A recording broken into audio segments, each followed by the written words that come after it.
Welcome everyone to our webinar today, How One Hospital Improved Care Delivery for Critically Ill Patients. I'm Emily Rapley with Becker's Hospital Review.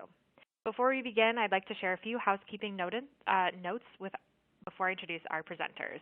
We will begin today with a webinar with a presentation, and we'll have time at the end of the hour for a question and answer session.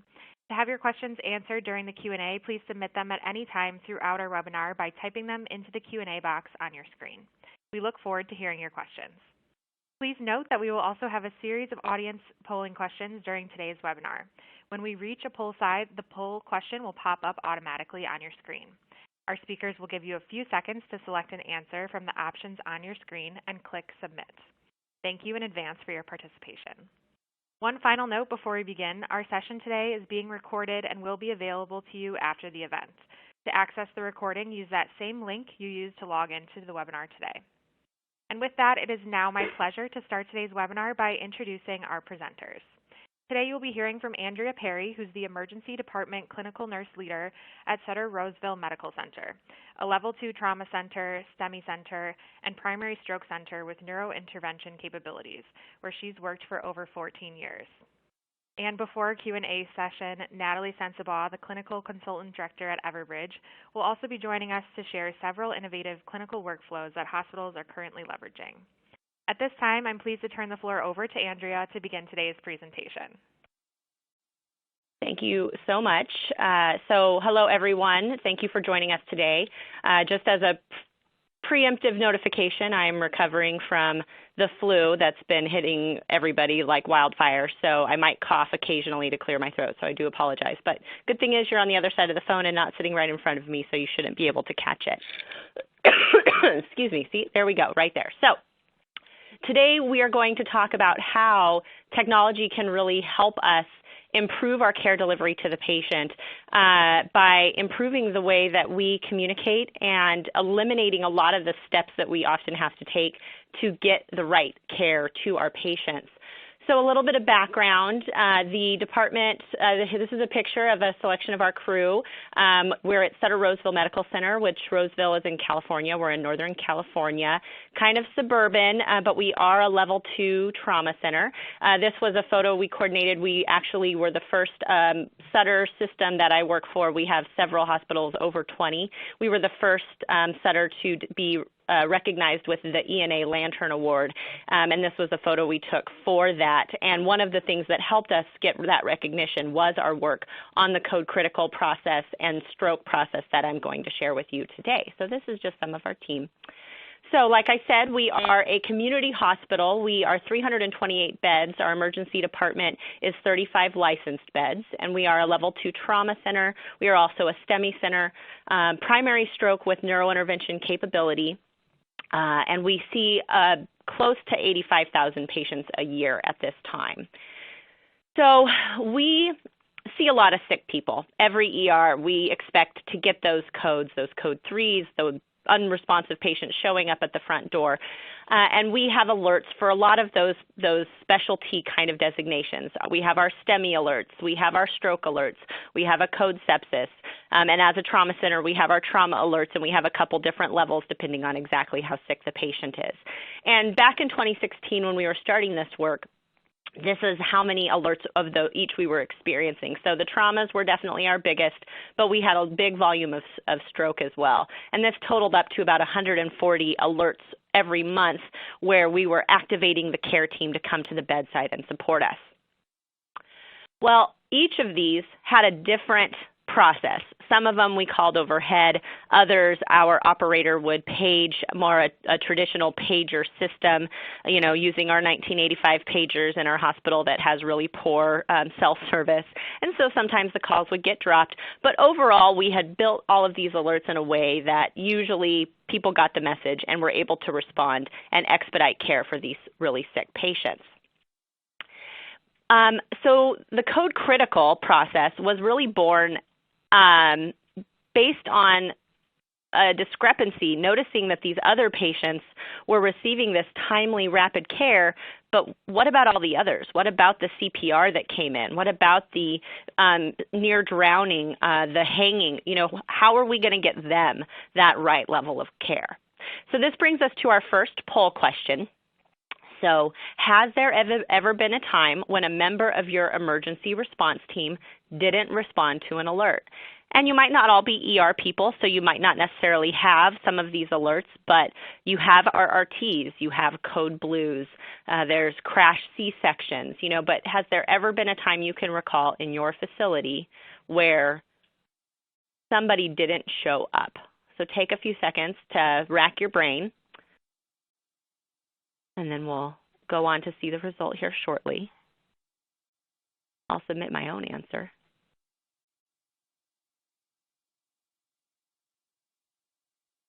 All right, so let's see what you guys had to say. Yep, look at that. The vast majority of us have experienced a time when someone didn't respond, and it could be because they were tied up with another alert. I'm sure everybody's had those days where it seems like the overhead paging system is going to explode because we're calling so many alerts. But it could be that they're tied up somewhere else. It could be that they didn't hear the message. We hear that a lot with our pager, that they can't hear it. They're in a place where the speaker doesn't reach. So it looks like it's a pretty common experience. So we sat down with our doctors who were really getting frustrated that the patients who didn't fall into these very clearly defined buckets of stroke and STEMI and trauma were not getting the same level of expedition. Stroke and trauma, we'd clear that CT scanner. But somebody who had a fall and this of course now is trauma criteria for us, but a fall on a blood thinner that maybe was having a head bleed, they were a medical patient and they'd have to wait their turn. So the physicians were very frustrated with this. The RNs were also frustrated because they felt that they weren't getting what they needed for some of these really heavy, critically ill patients, that they'd have to make multiple phone calls, that people wouldn't react the same way that they did when an overhead alert was going. And then like I said, yes, it was that the physician dissatisfaction. And as it's unfortunate to be in a position where your staff are dissatisfied, but when you have your physician group being dissatisfied, it often helps to mobilize a solution. So we decided kind of before we did the work, we thought, okay, what are some things that would help with this? Well, number one, we were taking care of our sickest patients everywhere. So a lot of emergency departments have zones set up where their codes go into this area, their traumas go into this area, their OBGYN goes into this area over here. And we had a place where our trauma patients would go, but other than that, we pretty much took care of people wherever the bed was open. And doing that really diluted our nurses' skill mix. They might not take care of a stroke alert for another 8 months. They might not give TPA for 2 years. They might not see a CPR for a couple years. And so so one of the things we wanted to do was really create a zone where these alerts would go so that we could have more consistent staffing and help our nurses grow their skills instead of this, well, they're going to show up where they show up. We also decided we wanted to have some sort of critical medical activation. So we wanted to, instead of having to call RT and the doctor and imaging and the nursing supervisor and RRT, we wanted to just activate the whole team to show up so that we could be ready to care for the patient instead of making all these phone calls. We wanted it to be a big bucket. We didn't want to necessarily say, oh, it's only going to be for CPRs. We wanted to keep it kind of broad. So that took a little bit of time to discuss. So what we did was we do a lot of lean methodologies here in the Sutter system, and so we developed a Kaizen project to look at this in depth and really bang it out in a short period of time. Excuse me. So we comprised a team of who we felt were the stakeholders in the process. So we had nurses, we had ER and critical care physicians, we had our ER techs, we had phlebotomists, we had radiology, I believe we had nursing supervisors. So it wasn't a huge team, but it was a really good size team. I think we had about 10 people to give us this diverse crew that could look at different things, because the ER people, sometimes we have blinders of looking at just our processes, but these other departments could really expand our view and identify potential barriers that we might have been immune to. They spent a week observing and mapping our care. And so this was prior to any process implementation. It was just, okay, we got a stroke alert. Where did that stroke alert go? How long did it take the doctor to get there? How long did it take to get to CT? But then also watching, oh, look, a code 3 came in respiratory distress. How long did it take them to get their care, and where did they go? So it was just this intensive process of mapping and tracking and doing string maps where they saw how many times you had to go into this room and that room, all that kind of stuff. And then the very end, we did a day-long experiment where they threw together a quick version of what became Code Critical and trialed it and saw how did it go, where were the pain points, and what could we do better to continue and to improve this process. So again, this was back in 2016. We took our time developing this. We knew that this was a process that could potentially have huge impact in our department. And we also knew, though, that if we didn't take the time to work out all of the details, it could fail. And I'm sure all of us have been involved in those process improvements where we didn't quite work out the details the right way. We didn't make sure that everybody was on board, and then we went live and the process died. You know, we just couldn't make it stick because there wasn't the right buy-in. So it was really important to us that we took our time making sure that the ancillary departments were on board and that this was feasible, that we had adequately trained all departments, not just the emergency department, that we had a robust policy to support this so staff, when we weren't around, could go pull the policy and review it to make sure that they were following it. And then also we wanted to figure out what's going to be the most effective way for us to do this. Do we want to page this overhead so the whole hospital hears it, or should we try out this Everbridge program? And at the time, we've had Everbridge at Sutter Roseville as long as I've been here. I've been here 10 years, and it was in place before I got here. But we were only using it at the time for our STEMI alerts to notify Cath Lab when they were out of house. It would connect with them on their pagers. And so to our knowledge, that was really all it could do. It was web-based, and you could send a page. But we started thinking, I wonder if there's more that this program could do, and it could help us prevent from that alarm fatigue of another overhead page for the whole hospital. And it was great because at the time we'd only been live with our EHR for a little over a year, and every time we went back saying, can it do this? Can we change this? Could this be fixed so that it makes more sense? The answer was no.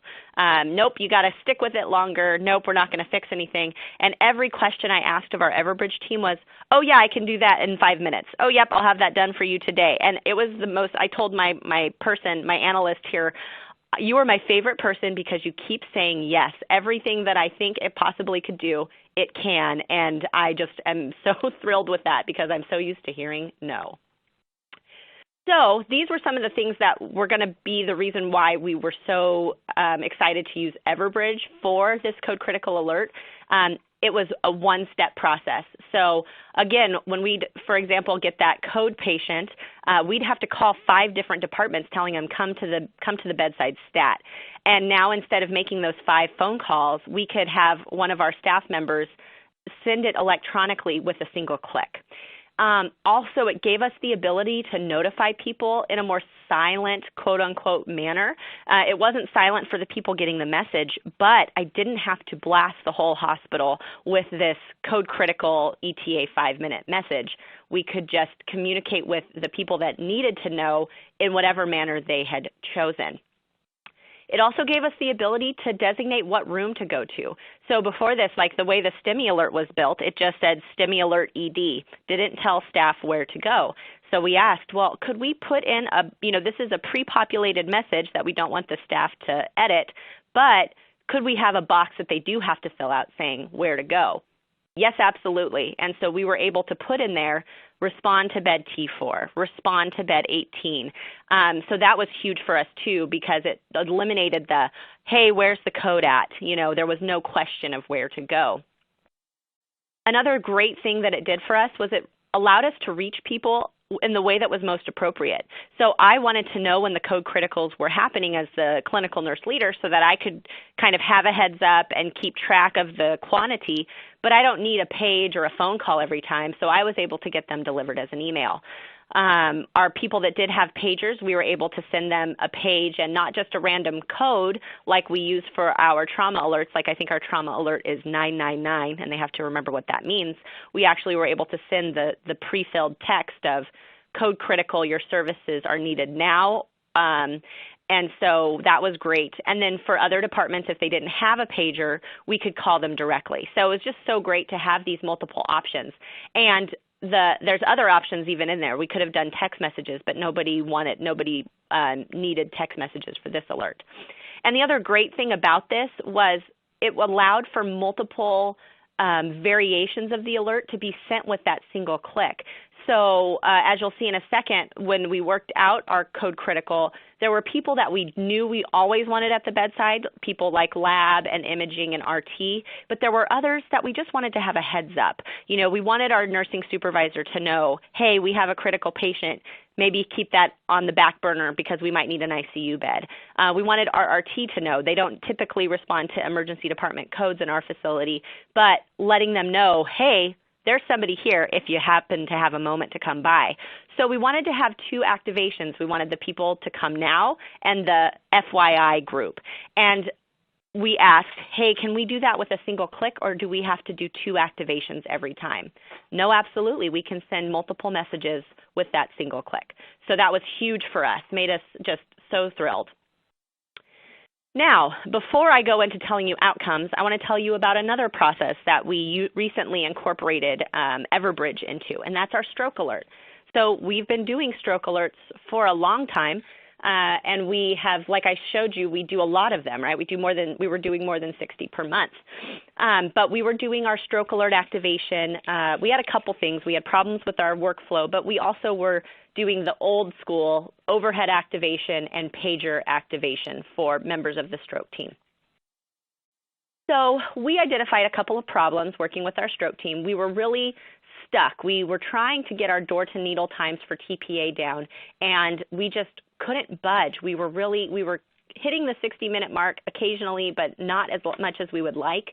And we were also seeing that our team was not responding the same way every time. We had people that were really great about not getting the patient offloaded from the medic gurney and going straight to CT. We had others that would get them off the gurney, get them undressed, do a full assessment, get an EKG, get an IV started, and then they'd go to CT scan and really kind of eat into that time of being able to get the diagnosis and decide what to do with TPA.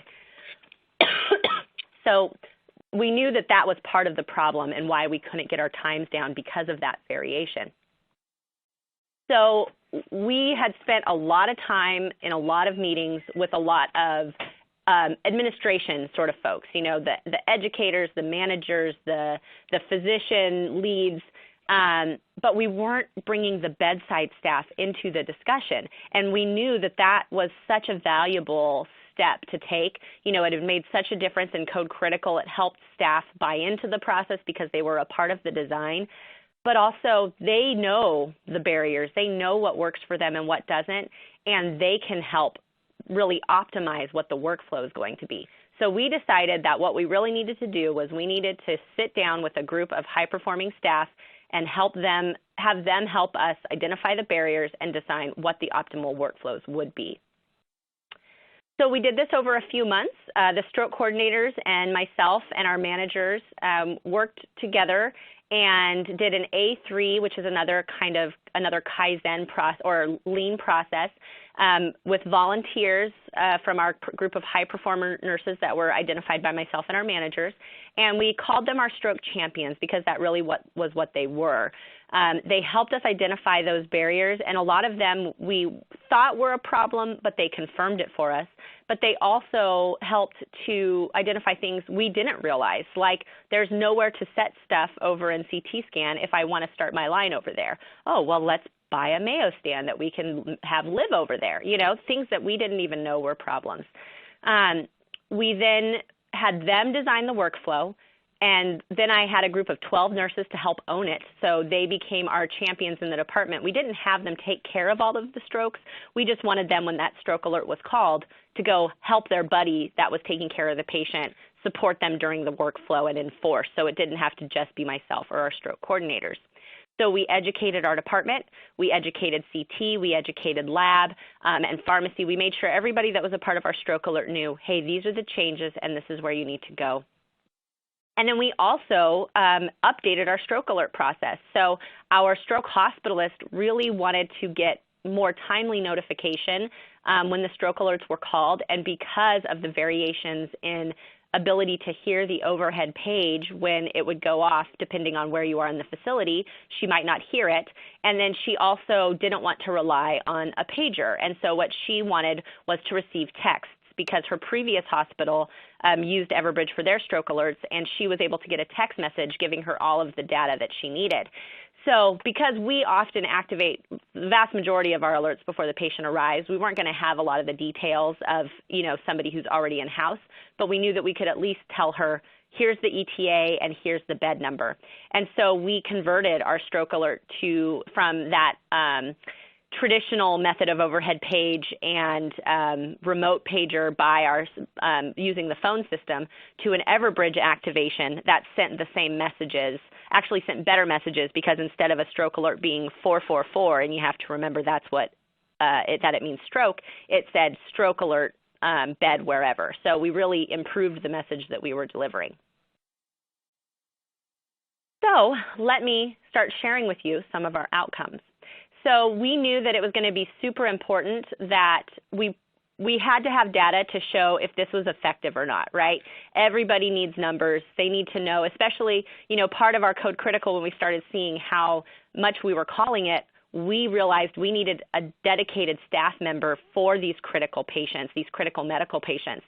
And we needed the data to back that up. We needed to know not just how many of them we were taking, but how many went to ICU, how many were intubated. So we knew we needed these numbers.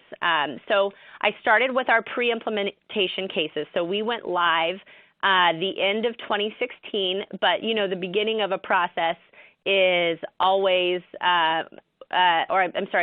we went live, I think, we went live in March, so very end of first quarter of 2017. So we wanted to capture the first cases, like how are we doing right off the bat, but we did a big chunk. We did the full quarter because we knew the first couple weeks might be a little rocky. So because we were doing second quarter, we wanted to look at comparable time of year, because we all feel those fluctuations, right, in patient volume and acuity in the time of year. So we wanted to make sure that we were looking at a similar bucket. So what we did was I looked at second quarter of 2016, and because we didn't have code critical at that time, I pretty much went through and I ran a list of everybody admitted to ICU, and I eliminated any patients that were STEMI, stroke, trauma, or code sepsis, because they would have had an alert called, and also made sure that they were people that would have met the criteria we were proposing for a code critical, which essentially turned out being anything where you need the team now. So it could be a patient coming in code 3. It could be the unresponsive patient being rolled into the lobby. But we gave examples, intubated in the field, actively seizing, hypotensive and hemorrhaging, but it really became, we wanted the nurses and the physicians to use their judgment of, if you need the team right now for your patient, you call a code critical. So we would kind of look, well, did they start out that way, or did they deteriorate throughout the day? So I had to do a lot of manual work of, does this person look like they'd fit in the bucket? And then my post-implementation was pretty easy. If they had a code critical activated, I went and evaluated their chart. So I had an activation to be able to refer to so that I could easily pull their data. We looked at these various data points, how long did it take the doctor to get there? How long did it take to get the labs and the results? How long did it take to get the DI results? How long to intubate if they did end up intubated? And then also, did this help them get to the floor any faster? And here you can see our data. So our pre-implementation is the first row, and then post-implementation is the darker orange. And you can see some massive changes. Our MSE, our door-to-doctor time, was cut in half. Our lab draw time dropped substantially, as did our result time as a result. Look at how much intubation improved. And that's crazy to think because we were just getting to the bedside so much faster and having RT available with the equipment so much faster that we were able to stabilize this patient's airway so much better. Our admit time was improved, but not as much as we would, of course, have liked as ED nurses, but this was a front-end process. We didn't do anything to kind of improve admission process. We would activate the physicians, the admitting physicians, but it's their job to own that and get the patient ready for admission. So this was helpful for us as well, though, so we could say, hey, look at all these improvements we made. What can we do to get this person to ICU faster? Now, the other thing we really wanted to do, though, because we know that there can be process drift, was we wanted to show sustainability and that this process was so valuable to staff that it continued without additional support necessary from us. So but before I show you that, all of these values here, you can see the drops here, but we converted them over to percentages. So our door-to-doc time was more than 60% less. Our door-to-lab collect, 76% improvement. Intubation, 59% improvement. Getting imaging almost 50% faster. We didn't make a big dent in getting our admit orders because we had to wait for our ICU admissionist to write those, but we did, by expediting all of these first steps, result in getting our patient to ICU 20% faster. So huge improvements in these times to patient care for our sickest patients. So again, we wanted to show that this was sustainable. So again, my first data was that second quarter of 2017, so the first quarter we were live. And then a year later in February, which is typically a pretty poor month for us, I looked at the data again to see, are we sustaining during this busy time and so far out? Because we didn't have to reinforce this process. Staff just loved it, and so they kept doing it without our peer pressure, I guess you could say. And you can see that not only did we sustain our improvements, but in many cases, we continued to improve. Our door-to-doctor time, we shaved another minute off. Lab draw got faster. While it might have taken a little longer to get our orders in, DI turnaround time was even faster. Intubation dropped again. We did make another dent in our admit orders, but it took longer to get patients upstairs, which was attributed to some surge issues we were having. So we weren't surprised to see that. We were having issues getting any patient out of the emergency department. It was February. And you can see at this time we were averaging more than 40 of these code criticals per month. So we were calling a fair volume when you looked at how many of our other alerts we were calling. So, excuse me, on to our next poll question. Before I share with you our results from updating our stroke process, are your door-to-needle and door-to-balloon times for stroke or for STEMI, would you say, do those times fall within the current clinical practice guidelines? Are you meeting the American Heart Association guidelines and the regulations from CMS on door-to-intervention times at your facility? And I'll go ahead and answer for myself.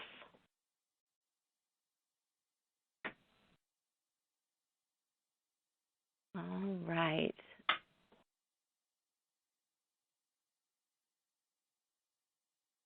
So let's go ahead and take a look at our group's results. Great. So a lot of you, and I know these are things that those of us that are stroke and STEMI centers, we do a lot of work constantly trying to drive that clock down. So looks like there's a lot of good work going on out there. So to show you, we, are working toward the recommendations. Yes, we're looking at our number of TPA cases within 60 minutes, but we're also looking at our values our cases within 45 minutes because we're trying to meet those recommendations from American Heart Association that we should have the TPA cases within 60 minutes should happen within at least 50% of the time, and within 45 minutes, at least 25% of the time. And my systems, our region at Sutter, in the Northern California region, we have set higher goals, we want to get 60 minutes 75% of the time and 45 minutes 50% of the time. And you can see that in 2018, we were not meeting those goals. While we might have been within the recommendations, we weren't meeting our system's expectations. But we were able, by updating our process and doing this work with our stroke champions, we increased our cases within 60 minutes by almost 20% and ended up with a 76% of our TPA volume being within that 60-minute period in 2019. And then our 45-minute cases, we were able to increase by 16%. And in 2019, 51% of our cases were within that 45-minute mark. So we were woefully under our system's expectations, and within a year, we had met and exceeded both of them. And I've got that represented here as well. You can see in 2018 how far below we were our goals. And by the end of 2019, we had met and surpassed both goals with this work. So huge improvement, and it is something that, again, was sustained. So just to show you how we ended up in 2019, so as a reminder, back in 2016, we averaged about 140 alerts per month. And then also, right when we were going live with our Code Critical, the first year of it, we were doing about 40 Code Criticals per month.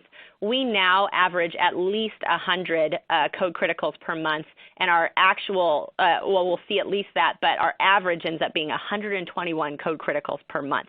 So that is 120 patients that we are rapidly delivering care to and expediting their stabilization. I mean, that's huge to go from nothing and making all of these extra phone calls to rapidly attending to 120 patients per month. We've also added another level of trauma designation for patients that are high risk, things like the head strike in the patient on an anticoagulant that's alert. And so we've increased our trauma alerts as well. And so now we're having an average of 360 activations per month. And that's a lot to manage for everybody, but using this program, using Everbridge, has allowed us to keep the phone lines clear and to rapidly activate. And also when there's a question of, hey, there was a stroke alert and the Everbridge page didn't go out, can you follow up on that?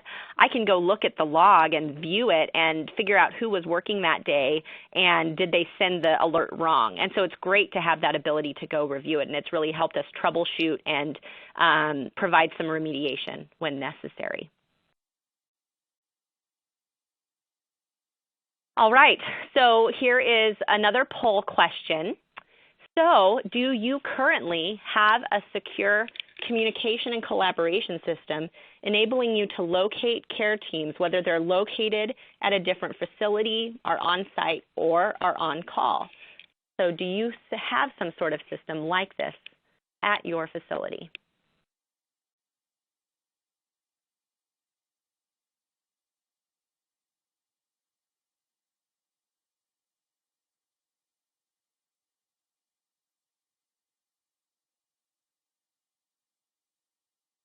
All right, and with that, I am going to pass off to my partner, Natalie, to continue the discussion.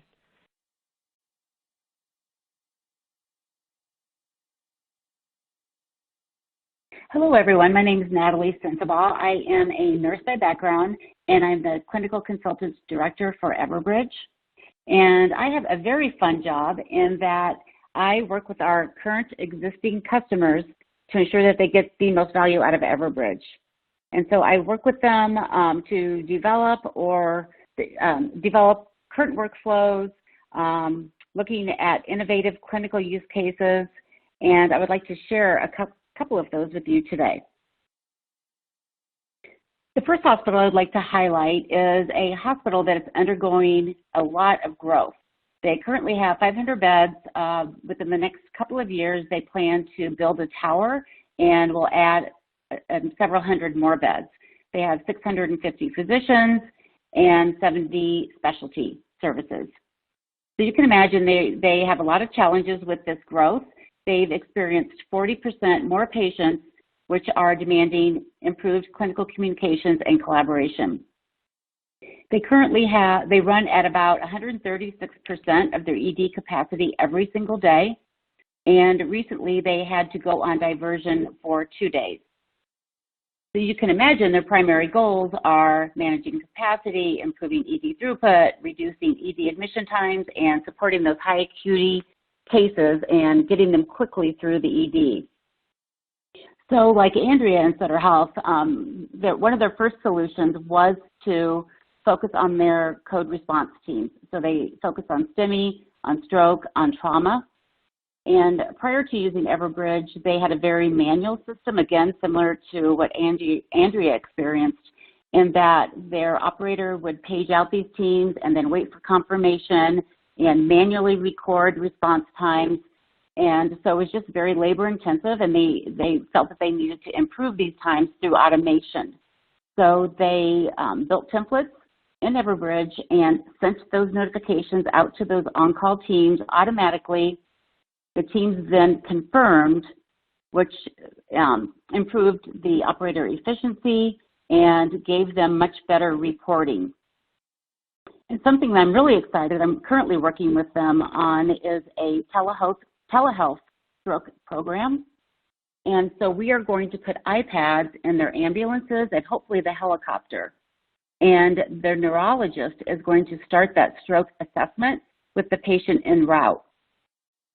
So once that neurologist confirms, yes, this is a stroke notification will go out. The team hopefully will be there, depending on how far the patient's out, but the stroke team will be there prior to that patient, and hopefully they can go straight to the CT, which will shave more minutes off. And something else, a new initiative that they have that I think is also really interesting, is that I mentioned that they had gone on they'd gone on diversion, and so they developed a task team to look into, why is this happening? Where are these bottlenecks? And what they found is that while they had a goal of patients being discharged by 1 p.m. in the afternoon, that they weren't hitting that goal. And often it was because a physician would come in later in the day and say the patient can go home in the morning after labs are reviewed and after a follow-up appointment has been made. So the clerk or secretary would come in the next morning and may have up to 10 follow-up appointments to make. And we all know clerks are just so crazy busy with call lights and phone calls and just have a million things that they need to do. So in addition to that, they were trying to do these follow-up calls with schedulers, either at the PCP or at different service lines. And they were, while trying to connect with the schedulers, they were put on hold. They couldn't get through. And so they were playing phone tags, and this process could take up to 3 to 4 hours before they could get these patients their follow-up appointments. And so what they did was develop a template within Everbridge in which they could securely send these requests out to the schedulers. So even the night shift could start this process. The schedulers would then come in the next morning, look at the calendar, and respond back through Everbridge with a date and a time. That eliminated all phone calls, eliminated the phone tag, and they went from 3 to 4 hours down to getting these appointments made in about 30 minutes, and now they're often seeing patients being discharged by 9 a.m., which is pretty incredible. And Andrea had touched on their STEMI notification, and many of our hospitals use our Everbridge to send out a STEMI notification with a door-to-balloon time goal being less than 90 minutes. And I just wanted to run through a quick scenario and how our mobile application can be helpful to that. And so an ambulance can send out patient data and an image of an EKG to the admitting emergency department. The triage nurse could start a chat with the ED physician, reviewing the EKG, and then pulling in that on-call cardiologist. The cardiologist confirms this is a STEMI, call a code STEMI. The notification goes out to the on-call cath lab team, as well as the interventional cardiologist, as well as the ancillary department, so lab, pharmacy, anyone that needs to be notified. The cath lab team and the interventional cardiologist confirm, yes, I got the message, I'm on my way. This is all done within the application, within the mobile application. And again, they could start a chat if they needed to collaborate about that patient. The team arrives, and again, with the goal being that the patient bypasses the ED or spends a very short time there before going to the cath lab for a procedure. And this is one of the most innovative use cases in which I've seen Everbridge used. So this particular hospital has a very large behavioral health hospital and a very large behavioral health population that they have to treat. And so we all know with psychiatric patients that their behavior can be unpredictable and maybe violent, and especially when they're placed in a high stimulus area like an ED. And many of them, while they may self-admit or bring themselves to the ED, a family member may bring them in, but while there, they may refuse to be admitted. Many of these psychiatric consults can cause delays while waiting for a psychiatrist to come do their consult and can increase ED throughput. And this hospital had an average hold time in the ED for 2 hours up to 30 hours. And the 30 hours came in when a patient was deemed that needed to be admitted, but they were refusing, and so they needed a judge to sign a mental health section. Also, behavioral health typically are medically stable, and these hold times then could potentially prevent more medically critical patients from being seen in a timely manner. So the solution that they came up with was that the patient would be seen in the ED. The ED physician would deem that the patient did need a psychiatric consult. They would find the psychiatrist on call to do a telehealth consultation, and if that psychiatrist felt that the patient was at risk to themselves or to others and needed to be admitted, but the patient was refusing to be admitted, this is when they needed the judge to sign the mental health section. So this team at the hospital went to a group of judges and asked if they would consider being on call for them. And the judges said, of course.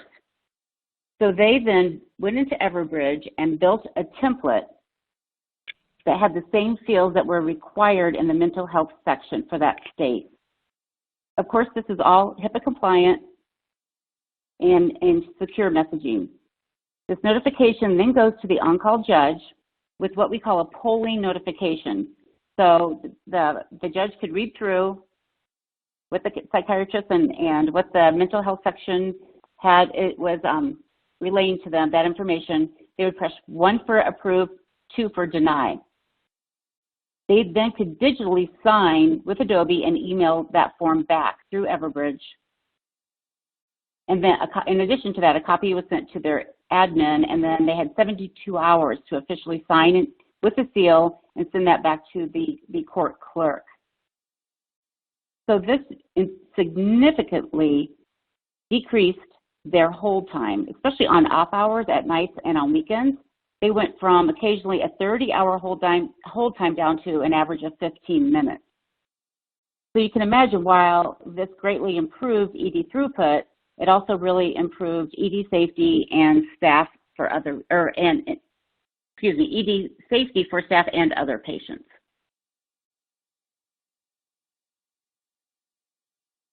And so we've talked a lot today about emergency code notifications.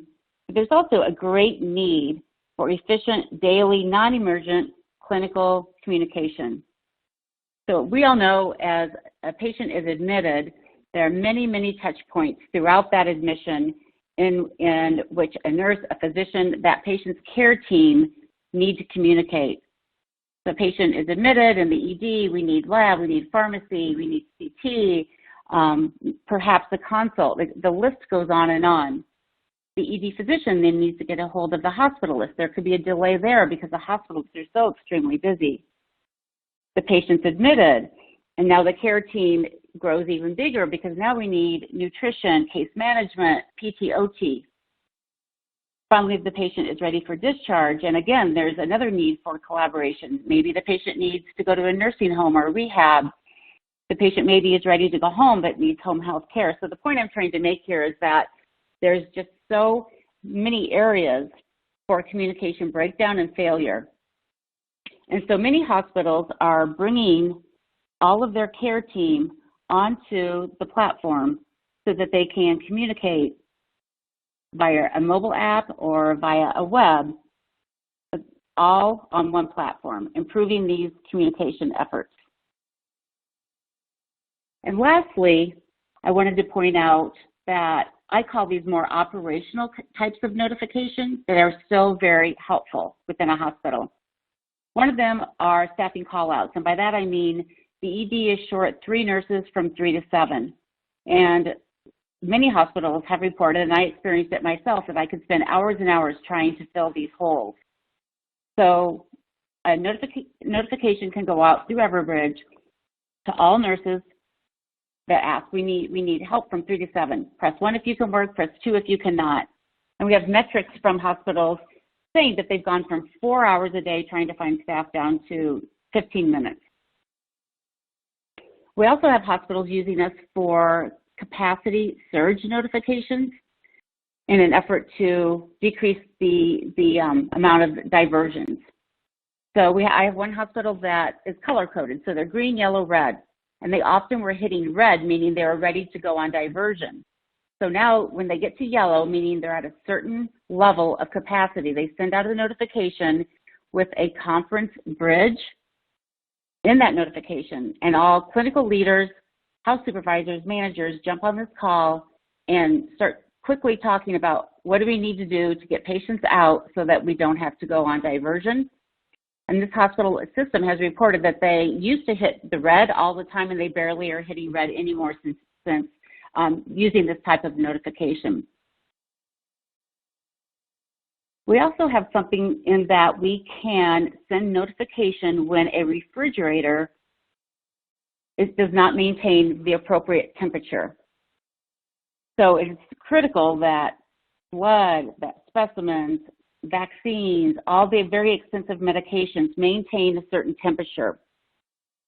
And so we integrate with a solution that monitors the temperature of refrigerators, and once that refrigerator either gets too high or too low, it sends a notification to Everbridge. We then send a notification to facilities, to somebody that's on site that can go either fix the refrigerator or remove the very valuable items that are in the refrigerator. We have one hospital that reported before using this system, they lost $60,000 in vaccines, and the state was not happy with them, and they had to ask for more. We have several hospitals that use us for environmental services and for phlebotomy that have improved lab times and have improved OR turnover times, which again is ROI. And lastly, everyone wants to know when Joint Commission is in-house, so many hospitals send out a mass notification within the hospital to everyone that's working just to let them know that Joint Commission has arrived and to be prepared. So in summary, the Everbridge platform can be used for countless clinical and operational use cases that can assist with patient throughput and quality of care. Thank you. Thank you Emily, so are we much, ready Natalie to go and into Andrea. the Q&A? Yes. Yes, absolutely. Thank you so much. That was a fantastic presentation. And we will now begin our question and answer session today. So before we do that, just a quick reminder to our audience, please submit your questions by typing them into the Q&A box that you see on your dashboard. And we will try to get through as many questions as we have time for today. And it looks like we've already got quite a few questions rolling in here, so we can go ahead and just dive right in. This first question is about adoption rates. So we have an audience member who asks, how did you ensure high adoption rates of the new code alert system among staff? Great question. I think the biggest thing that we had to do was include the staff in the development process. So by having them be a part of the creation of Code Critical, it just made it so much easier. You know, it's one thing to say, do this because we told you. It's another thing for them to say, oh my gosh, this is going to make such a difference and we want it. And so I highly recommend that you have to have bedside staff involved in the development so that they can be your advocates with their team members. So we did that, and then we also just did a lot of rounding and feedback and real timely responsive, hey, you announced it overhead, but you didn't do Everbridge, you've got to do both. And so it was this combination of bedside ownership and really a close eye, which what's so great about Everbridge is you can log into it, and so I've got access to the website, and I can see exactly when we called the alerts, but also when I'm here in-house, I could hear overhead stroke alert, and then I'd see if my email came through saying that it had been activated via Everbridge, and if it wasn't, I could immediately call that secretary and say, hey, you forgot the Everbridge activation. And so it was so great to have those notifications so that I could immediately give feedback if we did miss something. So that's my answer for that one.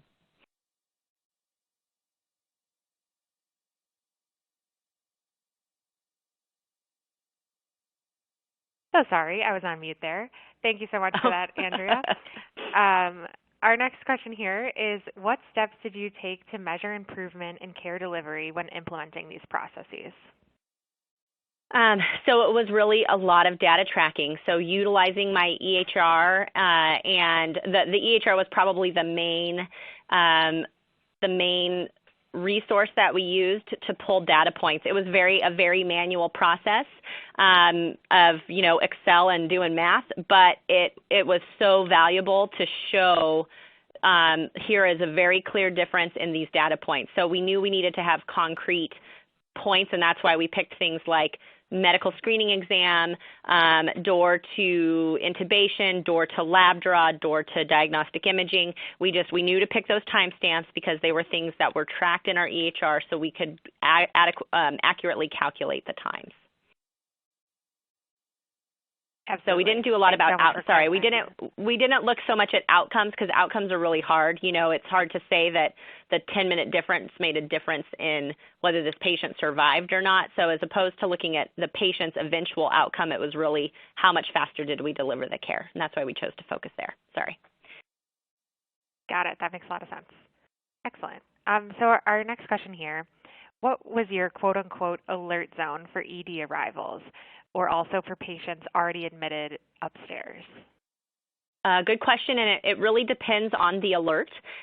So STEMI alerts, stroke alerts at our facility can be called anywhere. So those, the patient could be infarcting on the inpatient side. The process works a little bit different. There's different people that respond, but those are house-wide calls. Then there's others that are ED specific. So the trauma alerts are only going to be activated in the emergency department, and then the code critical also is ED specific. So, but it's a mix, so we do have activations house-wide, but others that just pertain to our emergency department. Fantastic. Thank you so much for clarifying that. Our next question here is about, let's see. Did you measure the effect of patient movement in the ED to other ED volumes or throughput? So I'm thinking that means, did it make a difference in our overall length of stay for patients? And we didn't look to see specifically if this itself had an impact. It did make an impact on the specific patients that had the activations, and overall, over the same time period, we have seen some of our turnaround times improving. However, it's really hard for us to measure that in our current state because we are over capacity almost every single day. So we're seeing 85,000 through about 35 beds, and so we are almost. And then our admitting process, we don't have quite enough inpatient beds either, so we're almost always holding and experiencing those kind of problems. So really hard for us to assess how much of an impact it's made on the whole department. But overall, we have seen a decrease in our length of stay. So hopefully these are things that have contributed, yes. Perfect. Thank you so much. And it looks like we have just one more question today. So this audience member says, we don't have a secure clinical communication and collaboration system in place today. How did you advocate for that system? So this, like I mentioned, we already had Everbridge when I started working here, but it was underutilized. And I think it was lack of familiarity, and we were just so used to doing it the old way. And so it just became something I started just talking about, like, well, why don't we look and see if we could improve this, if there's a better way that we could do it. It also helped that our operator had run out of numbers to program pager codes to, and so we were kind of limited on that side of things. So that was a help. But I think we were just primed and ready. Everything has moved to a more digital state, and so folks were a little bit more open to it. And since it was something new, that made it easier. But when it came to stroke alert, it helped having a physician champion that was like, look, I want a text message. Can we do this? And so people were ready for that better notification. And so we didn't have to prep. We didn't really have to fight too hard. But I think that for somebody who doesn't have a system at all, you're going to have to use the data that we can share, of these kind of statistics of being able to decrease these psych holds from 30 hours to 15 minutes, or being able to improve door to intubation times by 50%, by, improving your stroke TPA times. You've just got to use the data that we have available to show how this timely activation could make such a difference on your patient outcomes, and use that when you're making your business case as well, because these things all absolutely impact the hospital's bottom line. But on the nursing side, I think we're often a little more concerned about the patient bottom line, and so we just have to make the case for both when we're asking for a new program. Fantastic. And to close out our webinar here today, Natalie and Andrea, do you have any final thoughts to share with our audience? I don't really. I want to thank everybody so much for joining, and I hope that this has been informative and helped, give you some ideas for how you could approach things at your facility. Oh, and just one thing, seeing it on the screen in front of me, we are also using Everbridge for our staffing call-outs.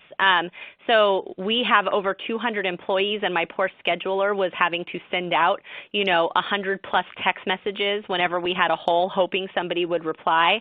And now it is a single click in Everbridge we have a group built for nursing, we have a group built for techs, we have a group built for secretary, and we're able to send out and say, we've got a hole this day and this time.